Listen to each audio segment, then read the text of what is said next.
ये बहुत ही गंभीर और संजीदा मामला उभर कर आया है। आज माननीय सांसद स्वाति मालीवाल जी ने एक चिट्ठी लिखी है माननीय मुख्यमंत्री अरविंद केजरीवाल जी को। DCW कितनी ज्यादा खस्ता हालत में है उसके बारे में। एक बार फिर केजरीवाल सरकार का महिला विरोधी और दलित विरोधी चेहरा उभर कर आया है। हैरान कर देने वाली बात है कि जनवरी 2024 यानी 6 महीने से चेयरपर्सन की पदवी खाली है। अभी तक केजरीवाल सरकार ने चेयरपर्सन अपॉइंट नहीं करी है। दूसरी बात, DCW में मैंडेटेड है कि एक दलित मेंबर होनी जरूरी है। अभी तक केजरीवाल सरकार ने कोई दलित मेंबर भी अपॉइंट नहीं करा है। इसके अलावा आप ये देखिए, 181 हेल्पलाइन नंबर्स, ये जो हेल्पलाइंस थी जहां पर पीड़ित स्त्रियां अपना दुख दर्द बांट सकती थी, इन नंबरों पे कॉल कर कर मदद मांग सकती थी। 181 ऐसी हेल्पलाइंस को केजरीवाल सरकार ने टेक ओवर करा DCW से, और उसके बाद नेग्लिजेंट हैंडलिंग की सारी 181 हेल्पलाइंस डिफंक्ट हो गई, यानी कि बंद हो गई। ये दिखाता है केजरीवाल सरकार कितनी ज्यादा संवेदनहीन है महिलाओं के प्रति, और कोई भी क्राइम्स अगेंस्ट वुमेन पे उनका कोई भी कड़ा रवैया नहीं है। दूसरी बात, फाइनेंशियल क्वार्टर 2024 से 25 यानी इस पूरे फाइनेंशियल ईयर के लिए केजरीवाल सरकार ने फंड्स ही सैंक्शन नहीं करे।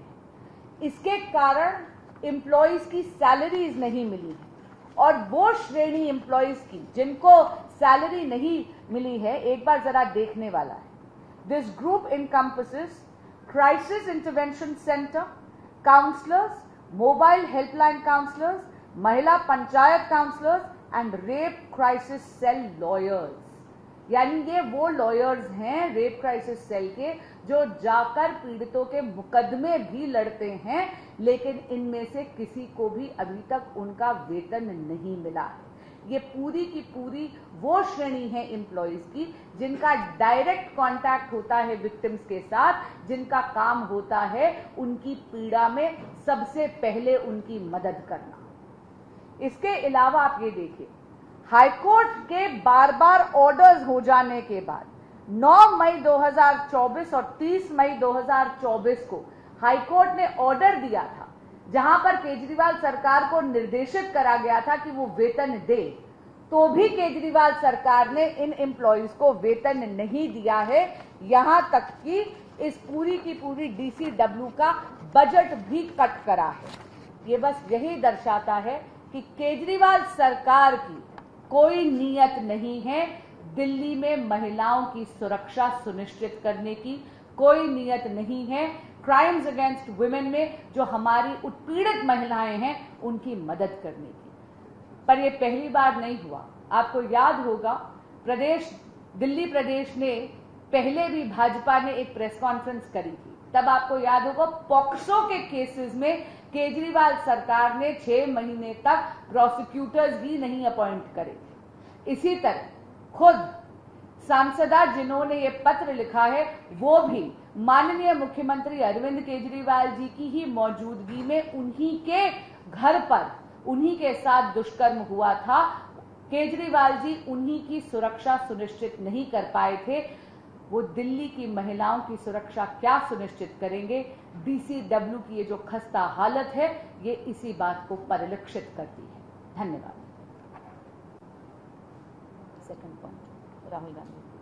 आज का सेकंड टॉपिक है directions 115 against LOP mister Rahul Gandhi ji. Basri ji will take this forward.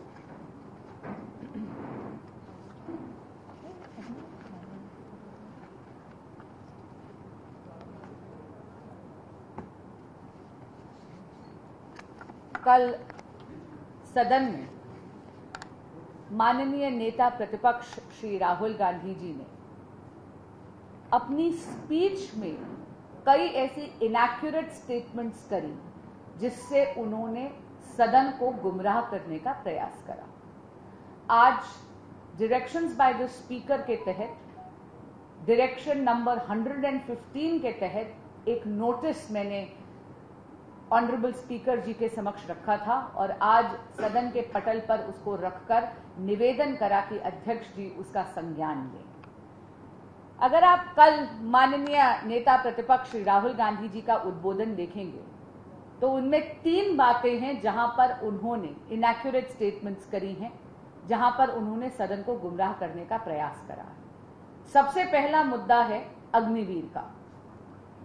Rahul ji ने यह कहा no compensation is available to Agniveer, यानी कि अग्निवीर स्कीम में किसी भी प्रकार के कॉम्पनसेशन का प्रावधान नहीं है अगर अग्निवीर जी के सिपाही को शहादत हो जाती है। ये बात सरासर गलत है। मीडिया के बंधुओं ने भी देखा होगा कि माननीय रक्षा मंत्री श्री राजनाथ सिंह जी ने सदन में तभी के तभी ये बात क्लियर कर दी थी कि अग्निवीर को अगर शहादत होती है तो उनके परिवार को करीब 1 करोड़ रुपए की फाइनेंशियल हेल्प मिलती है। मेरे पास एक कागज है जो मैंने इंडियन नेवी की वेबसाइट से निकाला है। आपके माध्यम से ये मैं कुछ तथ्य है जो रखना चाहूंगी। वैसे तो हम चाहेंगे कि देश का एक एक सिपाही, एक एक अग्निवीर सुरक्षित रहे, लेकिन अगर किसी प्रकार की हानि और अनहोनी हो जाती है और अग्निवीर शहीद हो जाते हैं लाइन ऑफ ड्यूटी में, तो ये देखिए, death during engagement period on bona fide duty में insurance cover worth ₹48 lakhs from public fund, one time ex gratia ₹44 lakh from public fund, full pay for unreserved period up to 4 years with effect from date of death including Sevanidhi component, balance accumulated as on date in the individual Sevanidhi fund and government contribution including interest from the Agniveer corpus fund। ये सारी राशियां जमकर एक इकट्ठा होकर 1 करोड़ रुपए से ज्यादा की फाइनेंशियल असिस्टेंस बनती है।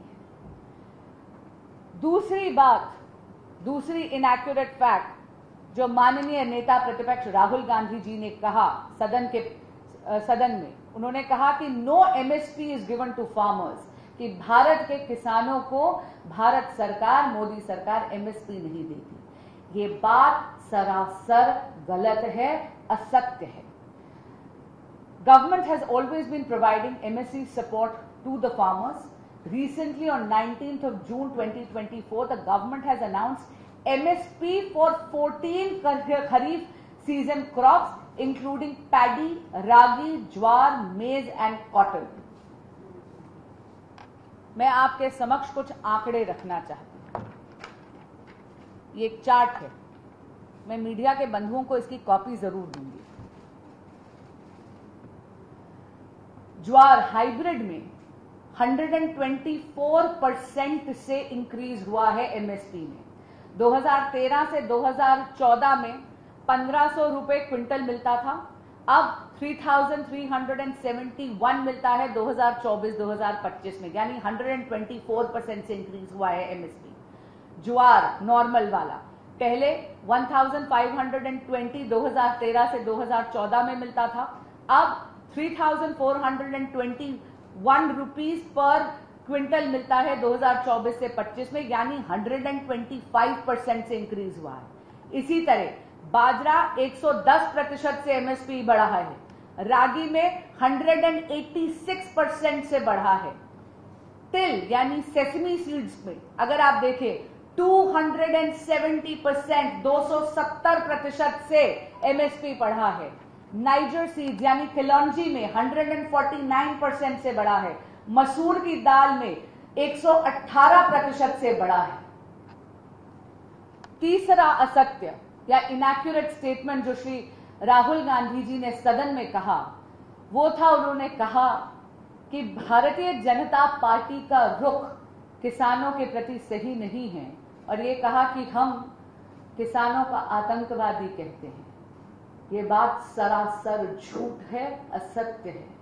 भारतीय जनता पार्टी की सरकार किसी के, इन दोनों, चाहे सरकार हो चाहे वो पार्टी हो, किसी भी सदस्य ने एक भी जेन्युइन भारतीय फार्मर को आतंकवादी नहीं कहा है।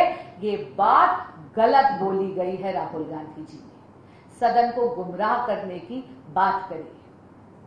मोदी सरकार के लिए तो अन्नदाता देवतुल्य है, इसीलिए जैसे ही नई सरकार का गठन हुआ है, सबसे पहला कार्य हमारे यशस्वी प्रधानमंत्री श्री नरेंद्र मोदी जी ने जो किया वो था किसान सम्मान निधि में 9.26 करोड़ फार्मर्स को 20,000 करोड़ रुपए का ट्रांसफर करना। और इसी के तहत मैंने डायरेक्शन 115 के तहत ये नोटिस आज श्री राहुल गांधी जी के खिलाफ सदन में पेश करा है, जिसका संज्ञान लेने के लिए मैंने ऑनरेबल स्पीकर सर को रिक्वेस्ट करी है। धन्यवाद।